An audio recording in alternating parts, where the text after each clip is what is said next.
She didn't scream. That was the strangest part. The alien woman lay half-sitting against the broken wing of a crashed shuttle, her long arms wrapped around her stomach as dark, shimmering blood leaked between her fingers. The air smelled like burned metal and dust. The sky above was a sick gray, and far away, ruined towers flickered with dying fires. Eli Morgan had seen fear in 1,000 forms. He'd watched enemies beg. He'd watched soldiers laugh before death. He'd watched civilians go silent in shock. But this was different. When the alien saw him walking closer, she didn't raise a weapon. She didn't even try to crawl away. She simply shut her eyes, like a person accepting the final blow. And something inside Eli snapped. He stopped. His boots sank slightly into the ash-covered ground. His armor was scratched, patched together from scavenged plates, barely holding. His hands still smelled like smoke and gun oil. His body ached with the kind of exhaustion that lived deep in the bones. For a moment, he just stood there, staring. Then, slowly, he reached up and unlatched his helmet. Cold air hit his face. It tasted wrong, too sharp, too clean, too alien. His hair was damp. His cheeks were hollow. His eyes felt heavy, like he hadn't slept in a week. The woman still didn't move. Eli swallowed. "I'm not here to kill you," he said. The translator device on her collar buzzed softly, then clicked. Her eyes remained closed. Eli let out a tired breath through his nose. "Yeah, that's fair. Nobody ever believes that." He crouched down several feet away, keeping his hands visible, making sure she could see he wasn't reaching for a weapon. He could tell she was important. Her uniform was torn, but the fabric was high grade. Her skin was pale blue with faint glowing patterns that pulsed weakly, like dying embers. She looked like the kind of alien humans were warned about from childhood, the kind that didn't lose, the kind that didn't show weakness. And yet here she was, bleeding in the dirt, waiting for a human to finish her. Eli reached into his pack and pulled out a small medical injector. It was human-made, scratched and old, but still functional. He held it up so she could see it. "I'm going to patch you up," he said.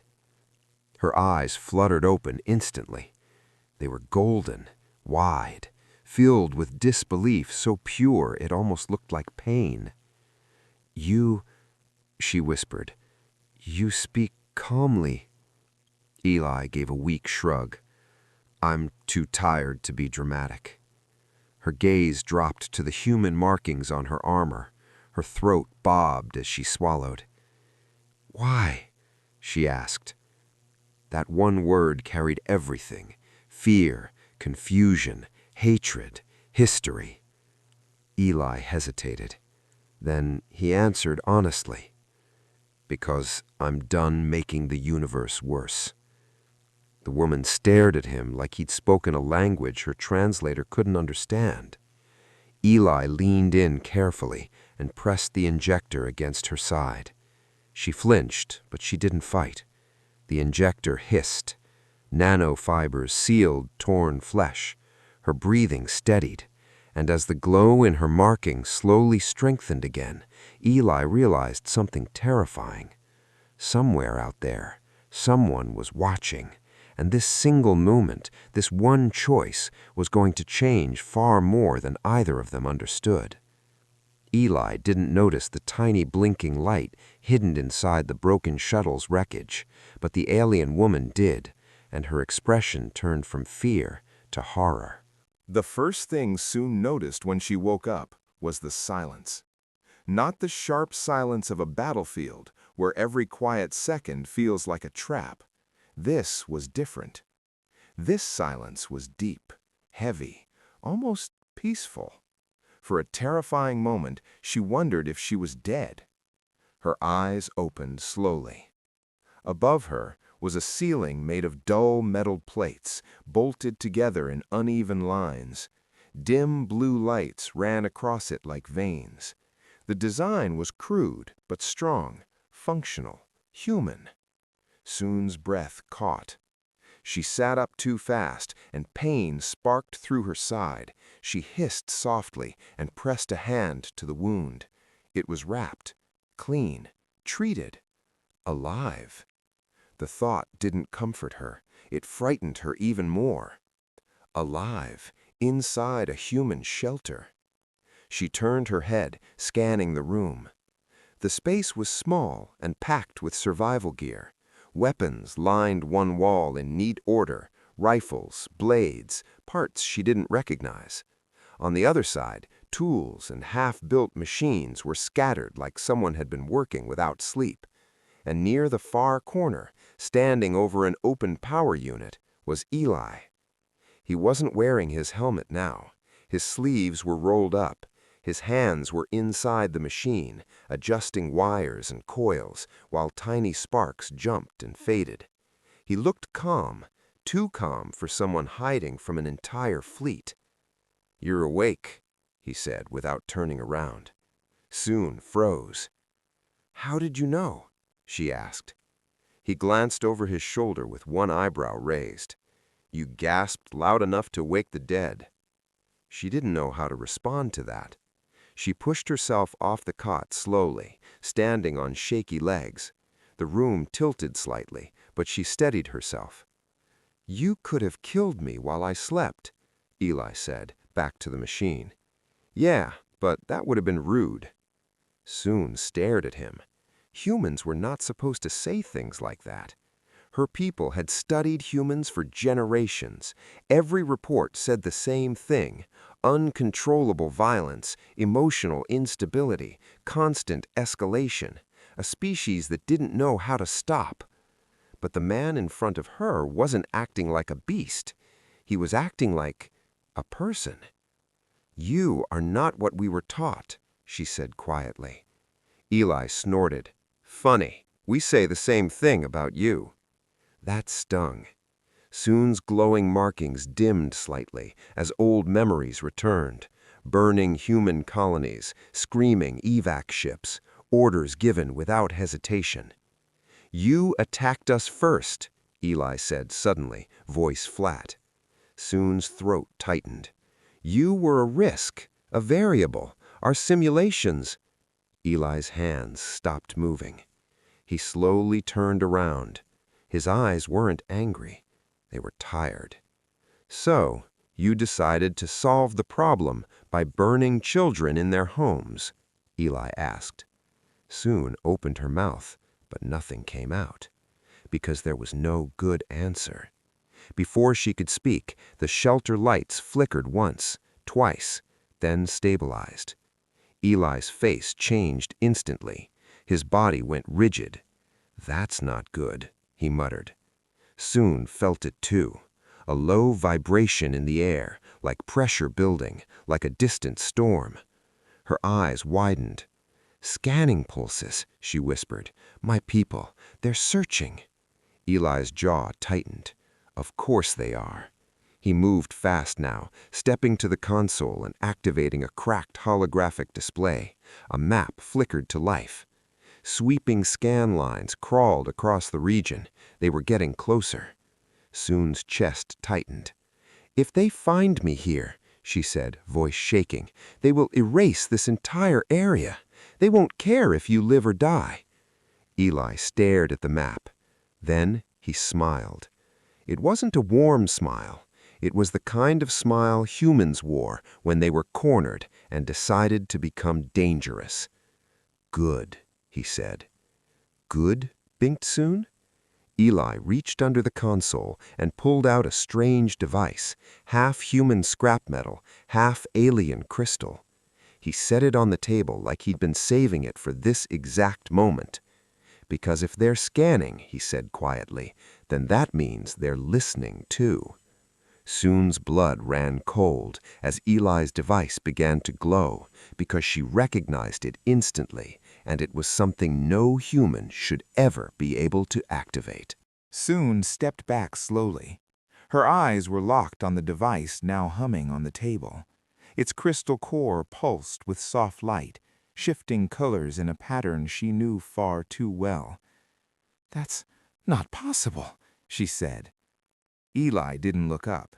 He was adjusting settings, rerouting power with movements that were fast but careful, like someone handling a wild animal. "You people built that," she continued, voice tense. "That interface responds only to Orulalian neural signals. Human biology can't—" "I know," Eli said calmly.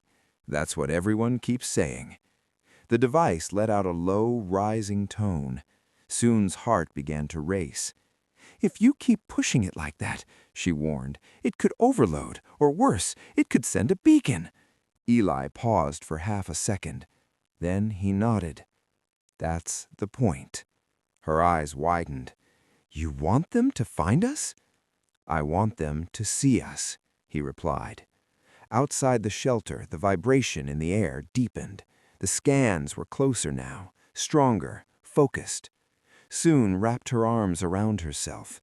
"If my command sees me here, standing freely beside you, they will assume betrayal. They will not ask questions." Eli finally looked at her. "Then don't look like a prisoner." Before she could react, he grabbed a small injector from his belt. "What are you doing?" she demanded. "Borrowing something," he said, already pressing it gently against the base of her neck, just beneath the translator node. She gasped as the injector clicked. A warm surge spread through her nervous system. Not pain, clarity. Her senses sharpened, her thoughts aligned. "You just boosted my signal output," she realized. "Temporary," Eli said. "You'll be fine." The device on the table flared to life. The shelter lights dimmed as power surged into the crystal core. Above them, far beyond the clouds, Orulalian command systems lit up. A signal punched through their secure network. Not a hack, not an attack, an invitation. Across command decks and observation chambers, screens flickered, then stabilized. Suen's face appeared, clear, unrestrained, alive. Gasps rippled through the fleet. Behind her stood human machinery, patched, improvised, unmistakable. And beside her, a human, standing calmly, arms relaxed, very much alive. "This is Suen of the Orulalian Strategic Accord. I am alive, and I am not under duress." The silence that followed was suffocating. Then Eli leaned into frame and gave a small wave. "Hi," he said. "We should probably talk." Chaos erupted. Commanders shouted, analysts scrambled, weapons systems powered up, then hesitated. No one had prepared for this. An Orulalian commander finally appeared on screen, his markings flaring sharply. "Human," he said coldly. "Release her immediately." Eli tilted his head. "Nah." The commander's eyes narrowed. "This is not a negotiation." Eli smiled slightly. "Funny. From where I'm standing, it really is." Suen felt it then, the shift. Not fear, confusion, doubt. Her people had always controlled the story, controlled the outcome, and now a human was standing in the middle of it, refusing to play his role. "You attacked our colonies," Eli said evenly. "You decided we were a threat before we had a voice." "That does not excuse your brutality," the commander snapped. Eli's smile faded. "I grew up under orbital fire," he said quietly. "You don't get to lecture me about brutality." The channel wavered. The commander raised a hand. "End this transmission." "No," Suen said suddenly, stepping forward. Every eye turned to her. "I chose to be here, and if you cannot understand why a human would save an enemy, then you never understood humans at all." The channel fell silent. Across the stars, observers leaned in. History was listening. Before anyone could respond, a violent flash lit the sky outside the shelter, and Eli whispered, "That wasn't your people." The ground shook. Not hard enough to collapse the shelter, but enough to make dust fall from the ceiling and tools rattle against metal. Eli was already moving. "That was an Aurelian fire," he said, fingers flying across the console. "Too messy, too loud." Suen felt it too now. The energy pattern crawling through the air was wrong, hot, unstable. "Independent ships," she said, "or mercenaries." Eli's mouth tightened. Worse, opportunists. The holographic map updated in sharp flashes. 3 vessels had dropped out of fold space just beyond the scan perimeter. No markings, no diplomatic codes. They had seen the broadcast. They had smelled weakness. "They think this is a moment," Eli muttered, "a crack they can push through." Outside, another blast tore through the sky, this one closer. The shelter shuddered as debris slammed into the ruins above. Suen's pulse spiked. "Your defenses won't hold against ships like that." Eli didn't argue. Instead, he reached down and slammed a heavy switch built into the floor. The shelter hummed. Then, the walls around them began to move. Metal plates slid apart, hidden joints unfolded. The ground beneath Suen's feet vibrated as if something massive was waking up. "What did you do?" she asked, gripping the table to stay upright. Eli grinned, sharp and focused. "I stopped pretending this was just a shelter." The ceiling peeled open like petals, revealing structures buried deep beneath the ruins. Towers of mixed technology, human steel fused with alien crystal, rose silently into position. Suen stared. "You hid a defense system under a destroyed city?" she whispered. Eli shrugged. "People stopped scanning rubble. Humans learned that the hard way." The mercenary ships fired again. Energy beams streaked down and bent. They curved like light through water, sliding harmlessly past the structures and vanishing into the sky. Suen's breath caught. "You're redirecting phase energy." "With math I barely understand and instincts I trust more than manuals." Across nearby systems, sensors spiked. Observers leaned forward. This was no longer a strange conversation. This was a statement. The mercenary fleet hesitated. That hesitation cost them. A pulse surged outward from the ruins, not destructive, but disruptive. Communication arrays screamed. Weapon systems flickered. Navigation failed. The ships didn't explode. They drifted, silent, powerless, alive. Eli opened a wideband channel without asking anyone. "This is Eli Morgan," he said. "I'm human." The galaxy listened. "You're watching because you're scared. You don't know if we're monsters or miracles." Suen stepped beside him, heart pounding. "We're neither," Eli said. "We're problem solvers." The holographic leader appeared briefly on screen, shouting threats that meant nothing now. Eli cut the feed. The ruins fell quiet. Then something unexpected happened. Aurelian ships shifted formation, not to attack, but to shield the area. Neutral fleets moved closer, not away. Suen felt tears sting her eyes. "They're choosing restraint," she whispered. Eli nodded slowly. "That's new." Alerts flooded the console, not weapons, but messages, questions, requests. The galaxy was watching humanity differently now. Suen turned to Eli. "You just made enemies," she said softly. He shrugged. "Always had those." She hesitated. "You also made allies." Eli met her gaze. For once, he didn't joke. "Yeah," he said, "and that part scares me."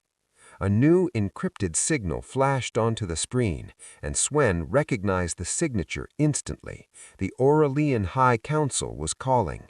The symbol of the Aurelian High Council pulsed at the center of the screen. Suen felt her chest tighten. That symbol had ruled her life since childhood.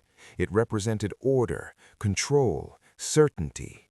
It was not something that appeared lightly. When the council called, entire systems listened. Eli leaned back slightly. "That looks important." "It is," Suen said quietly. "They don't contact individuals unless history is about to change or end." The channel opened. Multiple figures appeared, arranged in a wide arc. Elder strategists, political architects, minds that had shaped wars without ever seeing a battlefield. Their glowing markings were calm, but too calm. "Suen of the Strategic Accord," the lead elder said, "you will explain yourself." Suen stepped forward. "I am alive because a human chose mercy over certainty." A ripple moved through the chamber. "You stand beside an unpredictable species, one we classified as an extinction-level threat." Eli raised an eyebrow. "Harsh, but fair." Suen shot him a look. He closed his mouth. "Our projections were wrong, not about their capacity for violence, but about their capacity for restraint." The elders studied her. "You propose we revise centuries of doctrine based on one human?" the lead elder asked. "No," Suen replied, "based on a pattern we refuse to see." She gestured toward Eli. "Humans escalate when cornered, but when given choice, they adapt, they create, they change the rules instead of breaking them." Silence followed. Eli felt something unfamiliar crawling up his spine. Hope. The lead elder spoke again. "You will return to Aurelian space." Suen's breath caught. "I will." "Alone," the elder added. Eli's jaw tightened. Suen didn't hesitate. "No," she said. The chamber stiffened. "I will return, but not without him." A sharp murmur spread through the council. "You would bring a human into our capital, into the heart of our civilization?"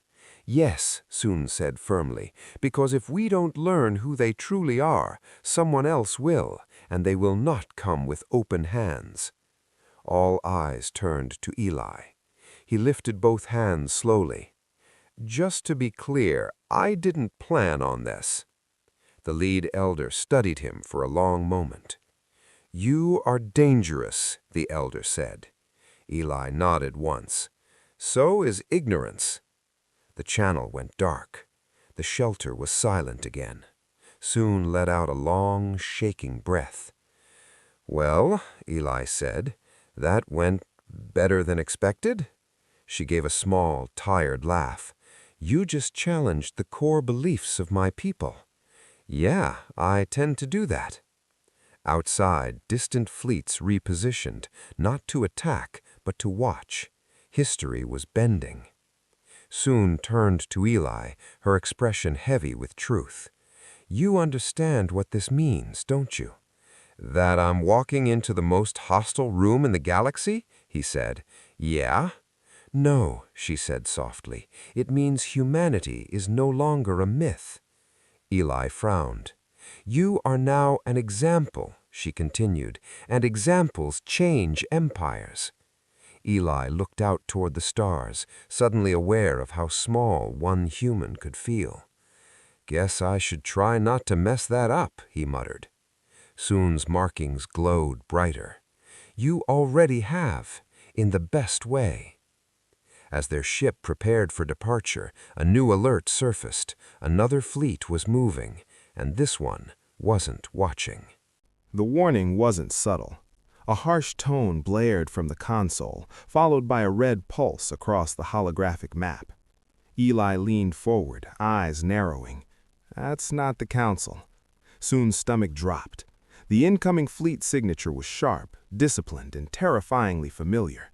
"Not Aurelian," she whispered, "and not mercenary." Eli's fingers moved fast. "Then who?"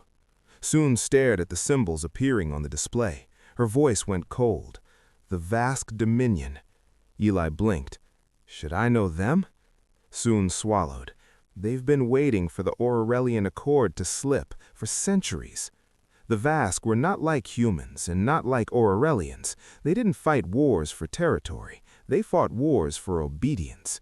Their fleets didn't conquer. They claimed. Whole species were absorbed into their dominion, stripped of identity, repurposed as labor or soldiers. And now they were coming, because they had watched the broadcast. They had seen Aurelian hesitation. They had seen humans introduce uncertainty, and uncertainty was weakness. Eli's jaw tightened. So they're here to take advantage. Yes, Suen said, and if they strike now, they can force the Aurelian Council into panic. Eli leaned back slowly, and panic makes people do dumb things. Suen looked at him, like genocide. Eli didn't answer. He didn't need to. The shelter shook slightly as engines powered up outside. Eli had a ship, barely, a scavenged transport held together with stubbornness and repairs. It wasn't built for a battle. Suen watched him, waiting for the joke. Instead, he looked deadly serious. How fast can your people respond? Eli asked. Suen's throat tightened. If the council mobilizes, hours. Eli nodded. And how fast is the Vask fleet? Suen stared at the map. Minutes. Eli exhaled sharply. Then he did something Suen didn't expect. He opened a galaxy-wide channel again. Suen grabbed his arm. Eli, no, you're provoking them. Eli met her eyes. I'm inviting them, he said. Suen's breath caught. Why would you do that? Because if the galaxy's watching, he said quietly, then let them see the truth. The channel went live. Eli's face appeared across countless screens. This is Eli Morgan, human. His voice wasn't loud. It didn't need to be. We have a situation. The Vask Dominion is moving toward Aurelian space. Across the stars, reactions flared. Neutral observers stirred. Aurelian officers stiffened. Vask commanders laughed. You're probably thinking that this is where humans pick a side and start a war. He paused. Then he shook his head. No. Suen stared at him, confused. Eli continued. This is where we stop pretending we're separate problems. He turned slightly, gesturing toward Suen. She's Aurelian. I'm human. We were enemies yesterday. Suen's chest tightened. Eli's eyes hardened. And if the Vask take advantage of that, then every species watching will learn the same lesson. He leaned closer to the camera. Divide us, and you win. His voice dropped.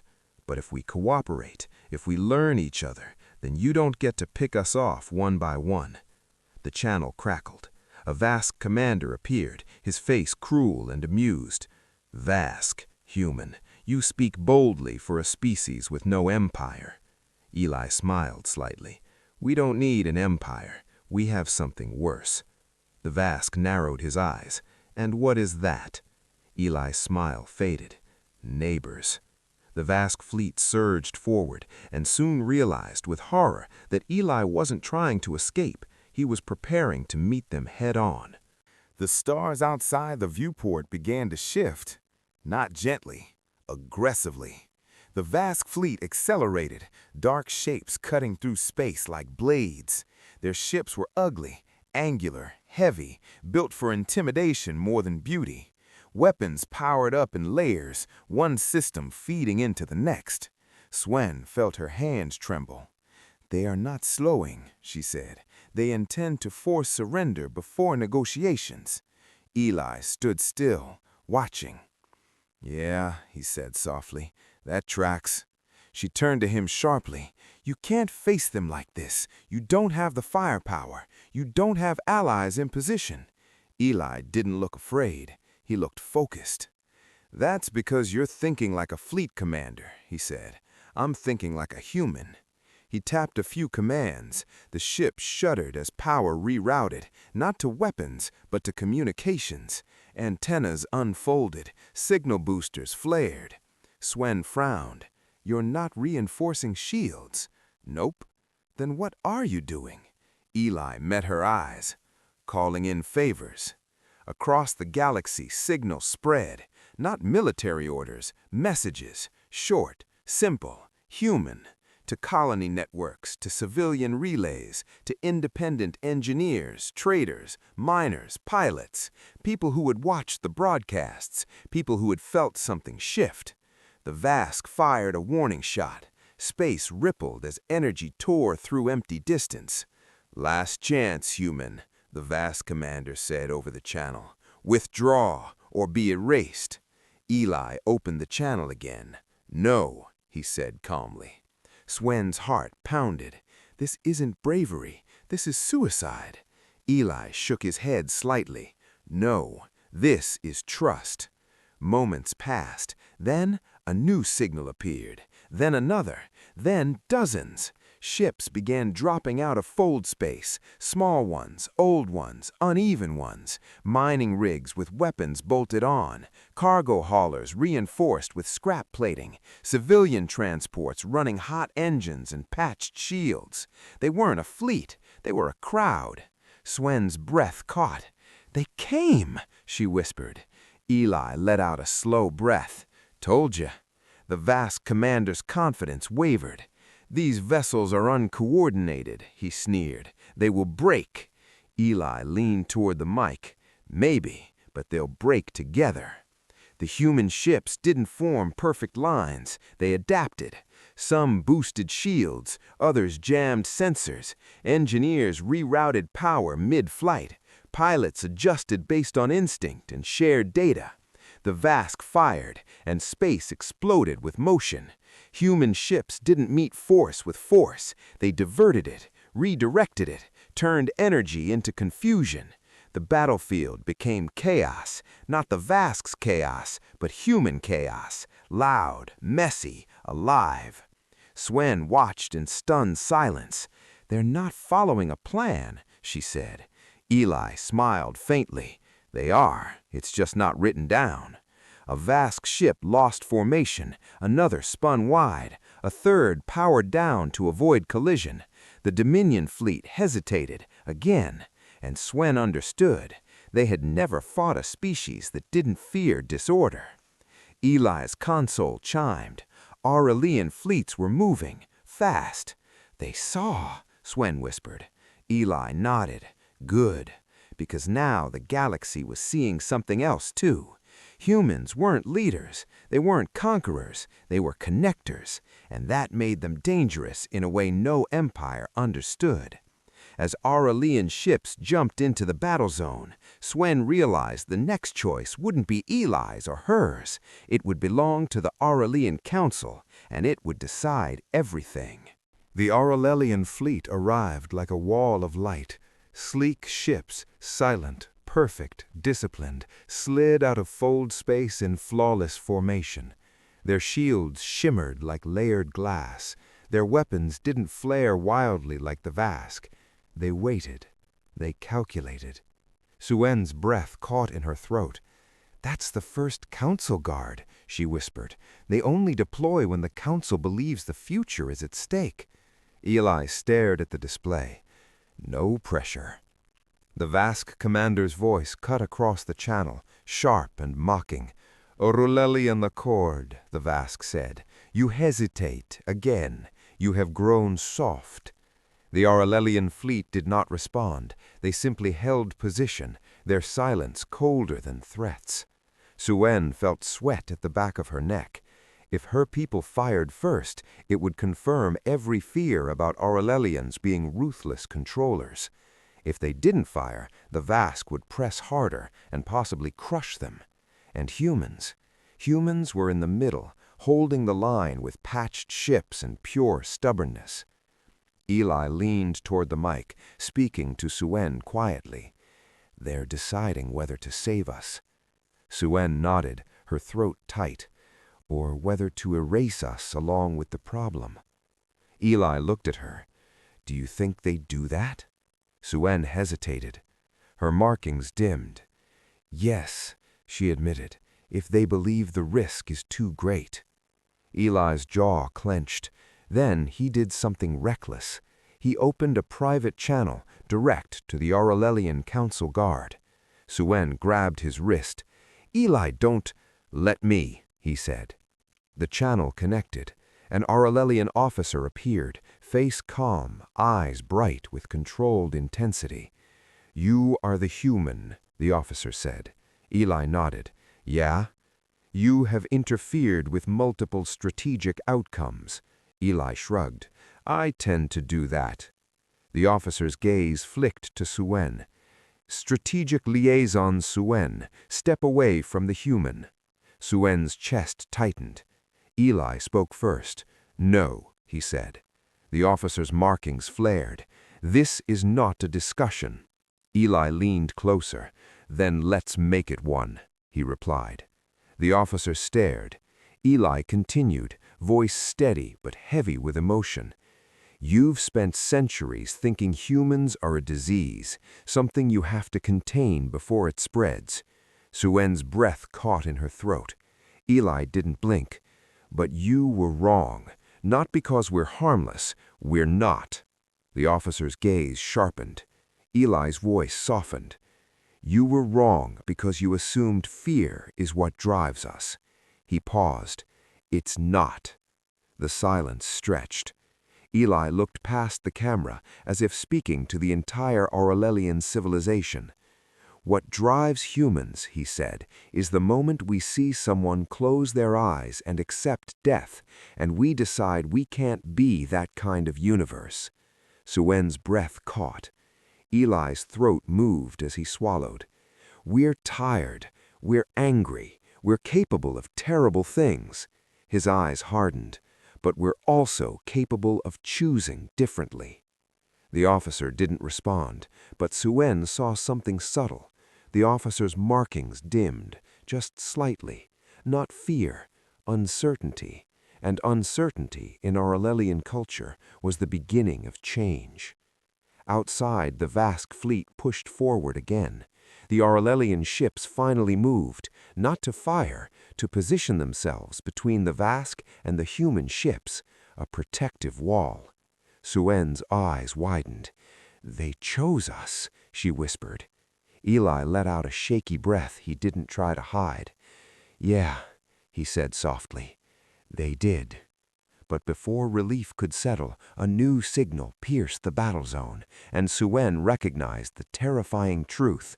The Vask hadn't come to win, they'd come to trigger a war. The realization hit Suen like ice in her veins. "They never planned to defeat us," she said quietly. "They planned to provoke us." Eli's fingers curled into a fist. "Let me guess. If the Aurelians fire, it justifies a full-scale war?" "Yes," Suen replied. "The Vask thrive on escalation. They draw others into conflict, then reshape what's left." On the main display, the Vask fleet shifted formation again, but this time not toward the humans, toward the Aurelian shield line. "They want your people to pull the trigger," Eli said. Suen nodded. "And if we do, the galaxy will remember us as tyrants who chose dominance over restraint." The Aurelian command channel lit up with overlapping voices, strategists debating outcomes at impossible speed. Probability trees bloomed across their displays.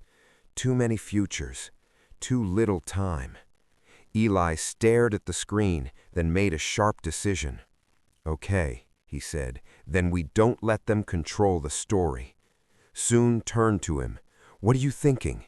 Eli inhaled slowly. "I'm thinking humans are very good at ruining clean plans."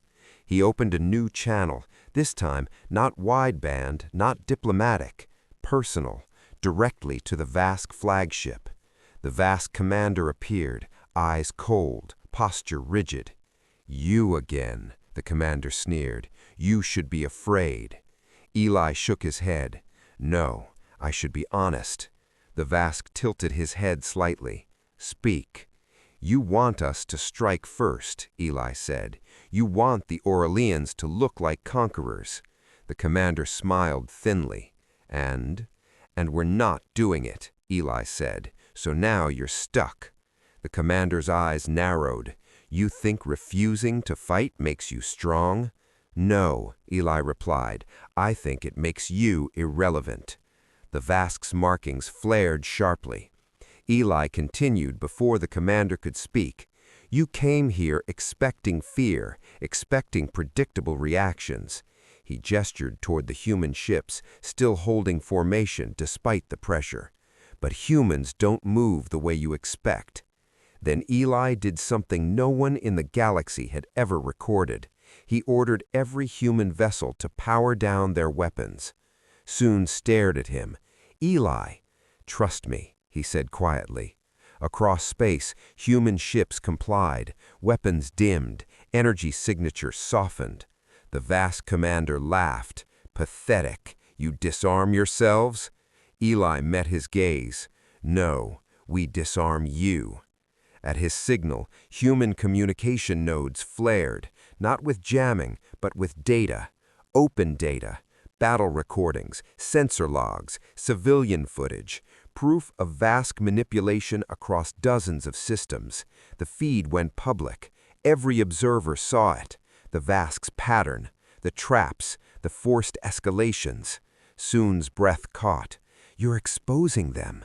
Eli nodded. Sunlight's bad for predators. Across the Aurelian fleet, command chatter shifted. Confusion gave way to clarity. The Vask commander's smile vanished. You think this stops us? He hissed. No, Eli said honestly. I think it stops everyone else from believing you. Silence spread across the battlefield. The Vask fleet hesitated, not because of fear, but because the galaxy was no longer blind. As Aurelian command systems recalculated their response, a single alert flashed on Eli's console. The Vask flagship was charging its core weapon. The alert burned red across the console. Core weapon charging. Suen felt the blood drain from her face. That weapon, she said slowly. It doesn't target ships. Eli didn't look away from the screen. Let me guess.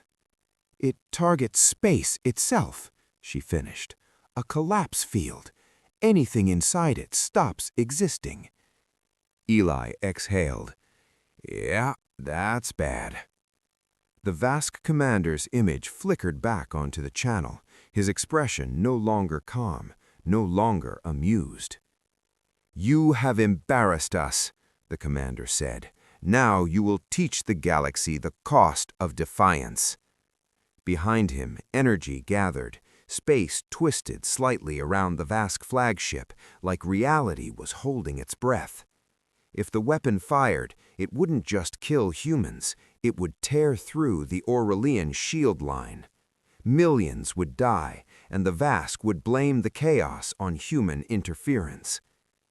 They're going to force your people to fire, Eli said quietly. Yes, Suen whispered, or force us to watch everything burn. For the first time since she met him, Eli looked human in the most fragile way. Tired, afraid, angry. He closed his eyes for half a second. Then he opened them. Okay, he said, then we change the ending. Suen turned to him sharply. How? Eli didn't answer right away. He reached into a compartment beneath the console and pulled out a small device, old, cracked, held together with repair seals. Suen frowned. What is that? Eli smiled faintly. A bad idea. He plugged it into the system. The ship groaned as power rerouted again, away from shields, away from engines, straight into the communication core. What are you doing? Suen asked, fear rising in her voice. Eli looked at her. I'm giving them a choice. The channel opened, not to one fleet, to everyone. This is Eli Morgan, human. His voice wasn't sharp now. It was tired, honest. There's a weapon charging out there, one that doesn't care who's right or wrong. The galaxy listened. I can't stop it alone, Eli said, and I won't pretend I can. Suen's chest tightened. But I can tell you this, Eli went on. If it fires, it won't be because of fear. He paused. It'll be because we chose not to trust each other." Behind him, the timer on the Vask weapon ticked down. Eli turned slightly, looking at Suen. "You once said humans are dangerous because we adapt." She nodded, tears shining in her eyes. "This is us adapting," he said. He looked back at the camera. "If you believe we're monsters," he said, "then let this end in fire." The silence was unbearable. "But if you believe we can be better," Eli finished, "then don't shoot." The Aurelian fleet held position. Human ships stayed dark. Neutral observers froze. The Vask commander shouted something, furious, desperate. The countdown reached its final seconds. Suen closed her eyes, not in surrender, but in hope. At the very last second, something impossible happened. The Vask weapon's charge began to destabilize from the inside. The Vask flagship shuddered. At first, no one understood what they were seeing. The weapon's energy field flickered, then twisted inward like a storm collapsing into itself. Alarms screamed across the Vask fleet. Ships broke formation in sudden panic. Suen's eyes widened. That shouldn't be possible. Eli leaned closer to the screen, heart pounding. Then someone just did the impossible. Inside the Vask flagship, systems failed one after another. The collapse field, meant to erase space outward, was folding back on its own core. Not exploding, unraveling. "They're losing control," Suen whispered. Across open channels, Vask commanders shouted over one another. Orders overlapped. Protocols failed. For a species built on rigid dominance, chaos was poison. Eli clenched his jaw. They pushed the weapon too hard. "No," Suen said slowly. "Someone sabotaged it." Eli turned to her. "From inside?" "Yes," she replied. "Only someone with direct access could do this." The thought settled heavily between them. A Vask officer had made a choice, not for victory, but to stop annihilation. The Vask commander reappeared on screen, his face no longer calm, no longer controlled. Fear cracked through his voice. "Stabilize the core," he shouted. "Seal the inner ring." Behind him, crew members scrambled. Sparks burst from consoles. Gravity wavered. The Aurelian fleet moved. Not to fire, to contain. Shield arrays expanded, overlapping in precise layers, forming a barrier around the failing flagship. Suen gasped. "They're trying to prevent a collapse wave." Eli nodded slowly. "They're saving lives." Human ships reacted instantly, without orders, without command. They rerouted power, boosted sensors, fed real-time data into Aurelian systems. Engineers and pilots worked together like they'd trained for this their entire lives, even though they hadn't. The galaxy watched, enemies coordinating, former threats choosing restraint. The Vask flagship's core dimmed, then flared again, too unstable. "It's still going to tear," Suen said, voice breaking, "even if it doesn't fire properly." Eli's chest tightened. "How big?" he asked. Suen swallowed. "Enough to take the ship, maybe more." Eli looked at the human fleet, at the Aurelian shield wall, at the fragile balance holding everything together. Then he did something that made Suen's heart stop. He began typing a command sequence into his console.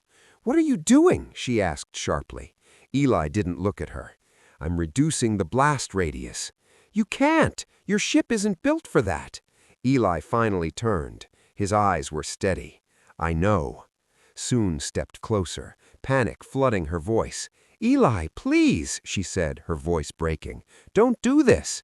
Eli looked at her, and for the first time he looked afraid, but he also looked certain. "If this works," he said softly, "tell them we chose this."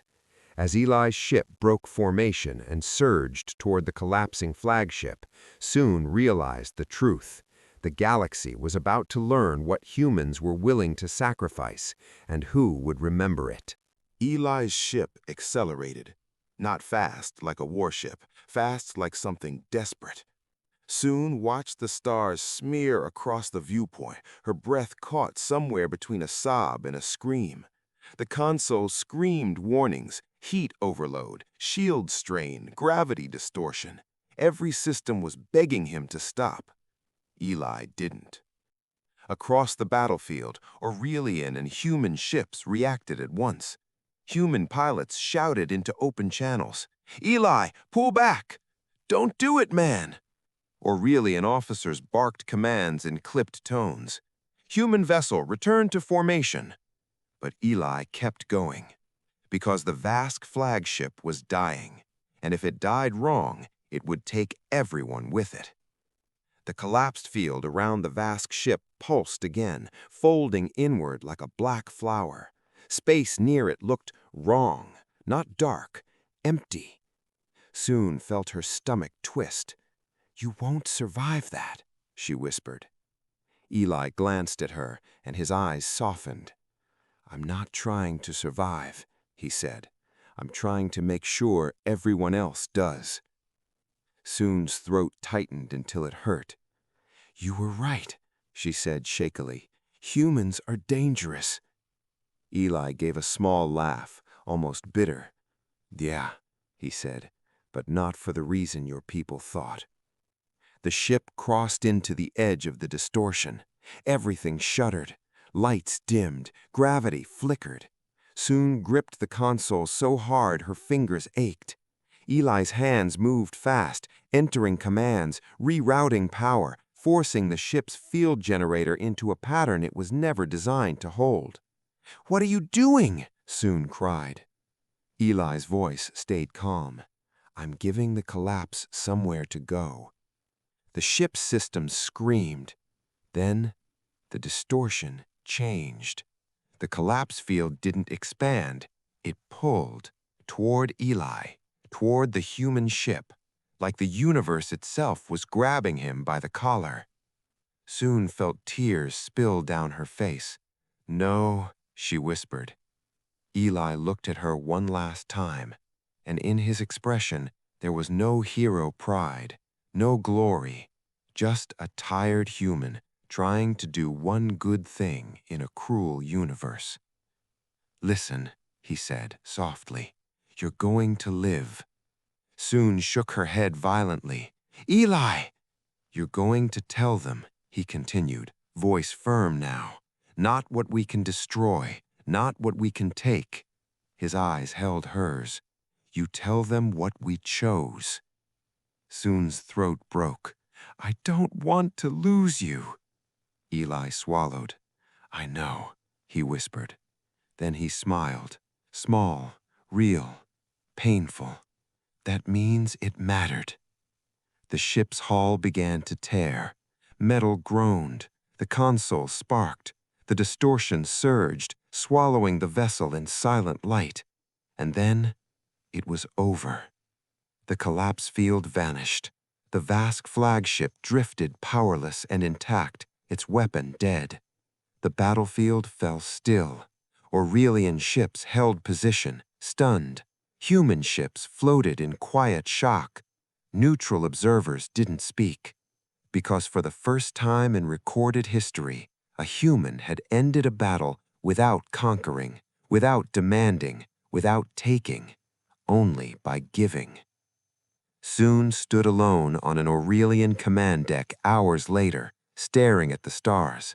The council watched her through a live feed. "What happened?" the eldest asked. Suen's markings glowed softly, steady with grief. "He saved us," she said. Silence. Then she added, voice shaking but clear, "And now you will never be able to call humans monsters again." The galaxy updated its records that day, not with fear, with something far more difficult: respect. And far away, in the quiet places between stars, humanity's name began to mean something new. Not destruction, not chaos, but choice. The end. May this message strengthen your faith and renew your hope. Thank you for staying until the end. If this touched your heart, like, share, and subscribe to Astro Realms for more uplifting content. May God's blessings overflow in your life. See you soon.